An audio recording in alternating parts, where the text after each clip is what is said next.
Okay, so in general, with the PIQs, it's really important to start early. The UC applications are due at the end of November. I always recommend starting this process probably the summer before, so ideally June, July, August, and it really starts with brainstorming some ideas. If somebody asks you, what is your greatest talent? Usually you're not prepared to answer that question. But if you spend some time and sort of write down ideas over a few days, some things can come to mind.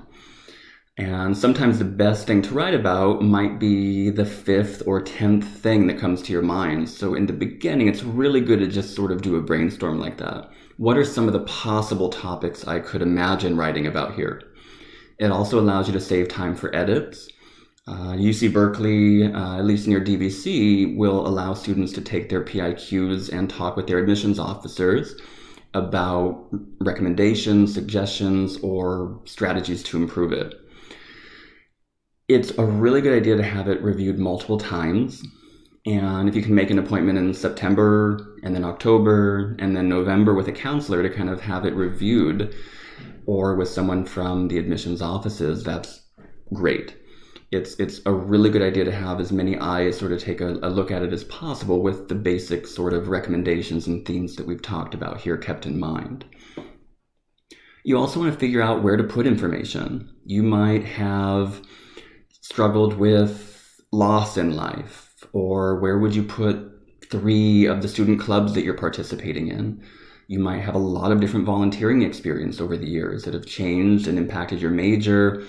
There could be hobbies, a lot of different things. So you really want to be strategic in terms of where do I want to put this information, since you only have a certain number to choose from. Again, you want to be sort of strategic and judicious with where you're sharing some of these stories.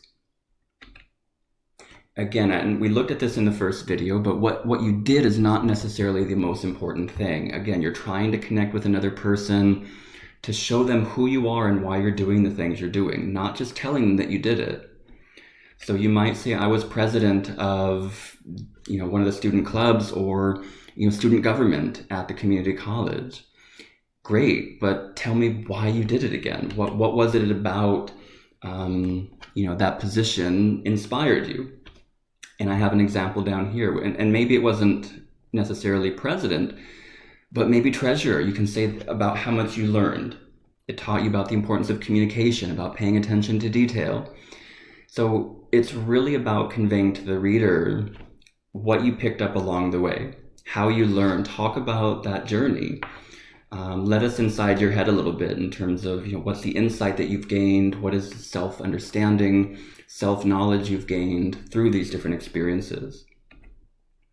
I volunteered for 300 hours at Red Cross, and again, that doesn't tell me a lot other than maybe you're just doing things to check the box. And so again, you really want to dig deeper. So you might say something, many of my friends were playing video games when they weren't taking classes, but I really wanted to improve my English, meet people, and make the most out of my time in the US. So I decided to volunteer with, and again, it might be any organization that you decide to share or be involved with. And it's not about throwing people under the bus. It's about saying that, these were some of the pressures, these were some of the things that might have been going on, but I really wanted to make the most of my opportunity here. Studying in the US as an international student is expensive. It's a wonderful opportunity, and you want to show that you're trying to make or take advantage of every single opportunity that's available for you. My greatest talent is math. That would be pretty boring. It might be possible, but again, I'd need to see a lot more there, that it's truly something that you're very passionate about, that you're not just saying it to sort of present yourself in the way that you think the university wants you to present. And this might be a different one. In taking time to reflect, I believe that my greatest talent is being able to adapt to different new environments. I embrace change and look for ways. And you might talk about having moved 5 or 6 different times as a young person. So, being able to adapt to change or new environments is a wonderful strength and a wonderful talent, as it shows just that ability to roll with things, which is always a wonderful thing, especially as young people are coming to new universities and having to adjust and adapt to an entirely new university, campus, city, and culture sometimes. So really important. It's not what you did, but what you got out of it, how it changed you, and why you did it that's more important. So the required prompt, how you've prepared for your intended major, readiness to succeed in upper division courses, and they kind of give their information and suggestions and prompts here. This is an example I give. When I first started college, I was really unsure what I wanted to study and who I wanted to be. My parents steered me toward business because it seemed safe, but I soon realized it wasn't the right major for me. Luckily, since starting at DVC, I've discovered what I'm most passionate about is architecture. My first semester I took an intro class and realized it was something I was really, really interested in. I would not use passionate twice as I did in this example. Since then, I've continued to explore and research architecture as a major in a career, including, and this is where you'd want to go into hopefully a pretty healthy list of what you've done. And maybe it's an architecture club, maybe you were an intern with an architecture firm, maybe you're out taking additional classes in drawing and you had the opportunity to do some informational interviews with a couple of different architects working in the Bay Area, and just finding different ways to explore that major and those career goals are really what you want to include in this first one, and I'll give some examples here on the next slide. So it's fine to say in the beginning that you weren't sure of your major.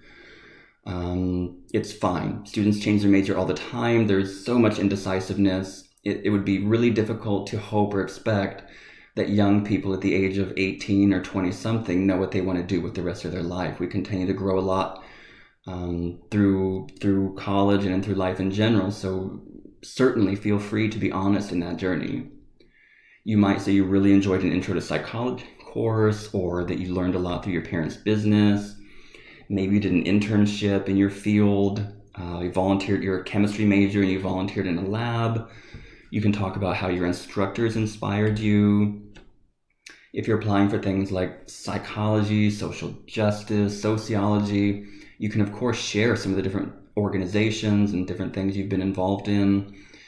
And I always recommend doing things like informational interviews. So if you can talk about having talked with people in your field, that's great.